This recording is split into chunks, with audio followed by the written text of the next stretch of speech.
தேவனுடைய நாமம் மகிமைப்படுவதாக. கர்த்தருக்குள் பிரியமான உங்கள் யாவரையும் நிகழ்ச்சி வாயிலாக மீண்டும் சந்திப்பதில் மிகுந்த மகிழ்ச்சி உள்ளவனாக காணப்படுகிறேன். இந்த காலை நேரத்திலும் நாம் சிந்திக்க போகிற காரியமாவது ஜெபம். கிறிஸ்தவ வாழ்க்கையில் ஜெபம் என்பது ஒரு இன்றியமையாதது. கிறிஸ்தவ வாழ்க்கையும் ஜெபத்தையும் பிரிக்க முடியாது. ஜெபத்தை குறித்ததான அநேக காரியங்கள் நாம் கேள்விப்பட்டிருக்கலாம், படித்திருக்கலாம், செய்தியை நாம் கேட்டிருக்கலாம். ஆனாலும் கூட இந்த காலை வேளையிலே ஆவியானவர் ஜெபத்தை குறித்து மீண்டும் நமக்கு நினைப்பூட்ட விரும்புகிறார். ஜெபம் அதனுடைய கோட்பாடு என்ன என்பதை குறித்து நாம் சற்று சுருக்கமாக தியானிக்கலாம். நம்முடைய கிறிஸ்தவ வாழ்க்கையில் அல்லது தேவ பிள்ளைகளாக இருக்கிற நாம் ஜெபத்திலே எப்பொழுதும் தரித்து இருக்க வேண்டும் என்று தேவன் விரும்புகிறவராக இருக்கிறார். தேவன் ஆழ்தன்மை கொண்டவர் என்பதால் நாம் அவரிடத்தில் ஜெபிக்கிறோம் இல்லையா? அவர் பேசாத கல்லோ மரமோ அல்ல என்று நாம் பாடுகிறோம்.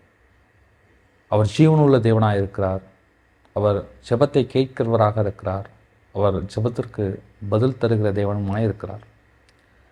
அவர் தம்முடைய சித்தத்திற்கும் சரியான நேரத்திற்கும் ஏற்ப நம்மை கேட்டு அல்லது நம்மளுடைய ஜெபத்தை கேட்டு பதிலளிக்கிறவராகவும் இருக்கிறார். அதை நாம் 1 யோவான் புஸ்தகம் 4வது அதிகாரம் 14-15 வசனங்களில் வாசித்து அறிந்து கொள்ள முடியும். நாம் ஜெபத்தின் மூலம் நமது படைப்பாளரை நெருங்குகிறோம். நம்மை படைத்த தேவனை நம்முடைய ஆவிக்குரிய ஒழுக்கங்களான ஜெபத்தின் மூலமாகவும் வேதத்தை படிக்கிறது மூலமாகவும் நாம் அவரை நெருங்குகிறவராக இருக்கிறோம் இல்லைங்களா? தேவன் பதில் வழங்க தயாராக இருப்பதால் ஜெபம் என்பது ஒரு விசுவாசியின் நிலைப்பாடு, நோக்கம், ஆர்வம் மற்றும் தொடர்ச்சியான பயிற்சியாக இருக்க வேண்டும் என்று தேவன் விரும்புகிறார்.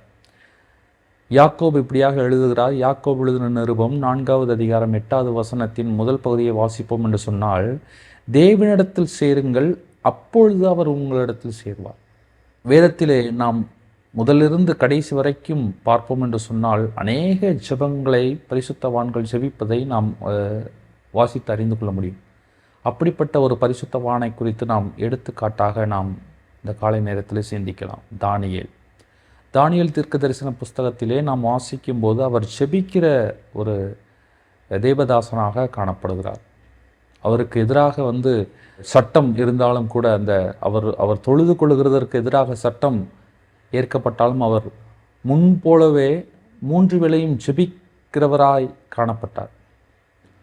தானியேல் புஸ்தகம் 9வது அதிகாரம் 4லிருந்து 19 வசனம் வரைக்கும் வாசிப்போம் என்று சொன்னால், அவர் அங்கு தனக்காகவும் தம்முடைய ஜனங்களுக்காகவும் அங்கு ஒரு ஜெபத்தை ஏறெடுக்கிற காரியத்தை நாம் வாசிக்க முடியும்.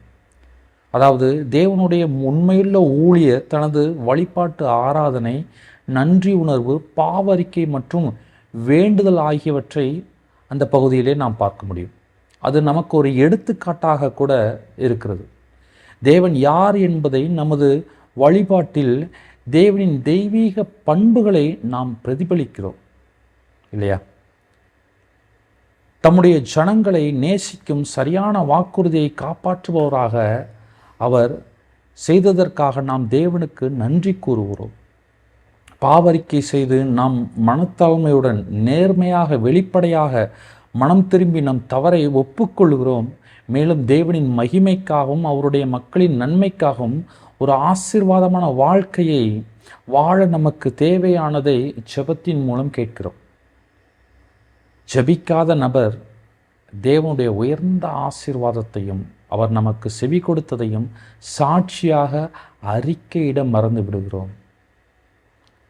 ஜெபமற்ற வாழ்க்கை தினமும் தேவனின் பிரசன்னத்தை அறிந்து கொள்வது, பார்ப்பது மற்றும் தழுவுவது என்ற பரிசை இழக்கிறது. ஜெபத்தின் மகிழ்ச்சி மற்றும் வல்லமையில் நம்பிக்கை வைப்பது ஒரு விசுவாசியை ஒவ்வொரு சூழ்நிலையிலும் ஊக்குவிக்கிறது. தானியேலை பற்றி நாம் சிந்தித்தோம். அவர் தேவனுடைய பிரசன்னம், கிருபை, இரக்கம் மற்றும் ஊக்கம் அவருடைய வாழ்க்கையில் தொடர்ந்து இருந்தது.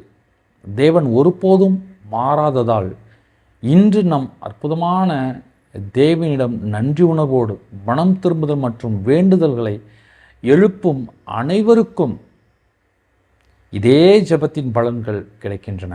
ஜெபத்தின் மூலம் விசுவாசிகள் உலகில் தேவனின் தொடர்ச்சியான வேளையில் பங்கேற்கும் பாக்கியத்தை அனுபவிக்கிறார்கள். ஆம் பிரியமானவர்களே, இந்த ஜெபத்தின் மேன்மை அத்தனையாக இருக்கிறது. இதே சிந்தனையோடு கூட இந்த நாளை நாம் ஜெபத்தோடு கூட ஆரம்பிப்போம். தேவன் தாமே இந்த ஜெப சிந்தையை ஆசீர்வதித்து கொடுப்பாராக. ஆமென்.